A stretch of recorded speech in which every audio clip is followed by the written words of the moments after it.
Hi guys, Brian Foster here, A&B Fishing Lure, and tonight I'm epoxying some 2-ounce jig heads, and I wanted to show you the Chub jig head. It's one of my favorite jig heads for dead sticking striper. There's a couple different jig heads I use.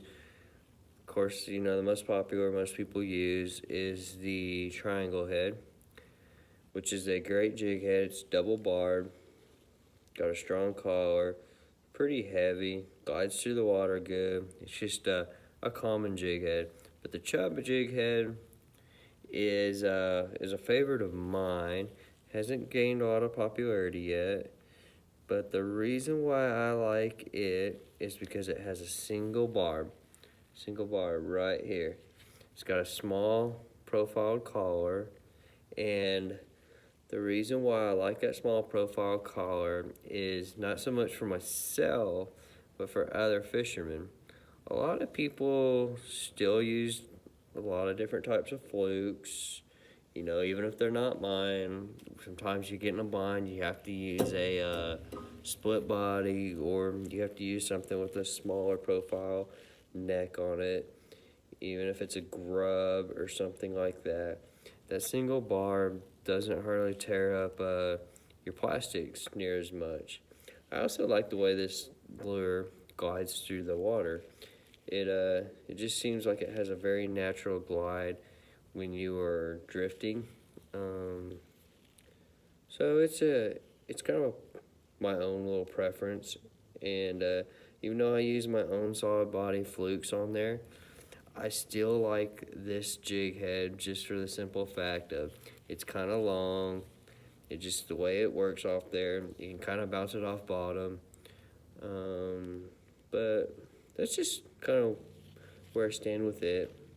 This is red. Right now, red is a good color because the water is stained. It's kind of flashy. I put some holographic glitter on these.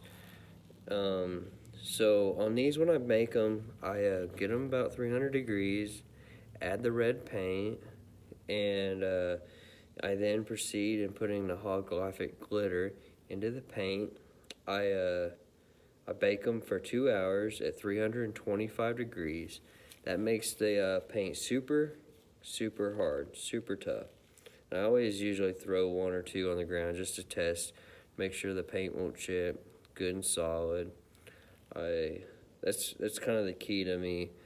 And then I proceed to the next step after I've baked them and they've cooled down after that 2 hours. I then proceed by adding the eyes.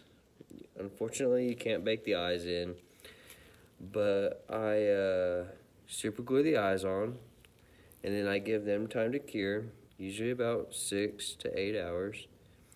Once the eyes have cured, I then do the next step, and that's the step I'm doing right now. I have an epoxy I add over top. This epoxy just basically seals it. Seals the glitter, seals the eyes, makes sure they're on there good, they won't come off. And it's just kind of an added protection. And I then let that dry for about 12 hours before I ship them out, or I let anybody have them before I use them. Tonight I've making these for myself with the glitter, and then I've got another customer I'm making just solid red for. And they kind of come out like that with the glitter. They're super flashy.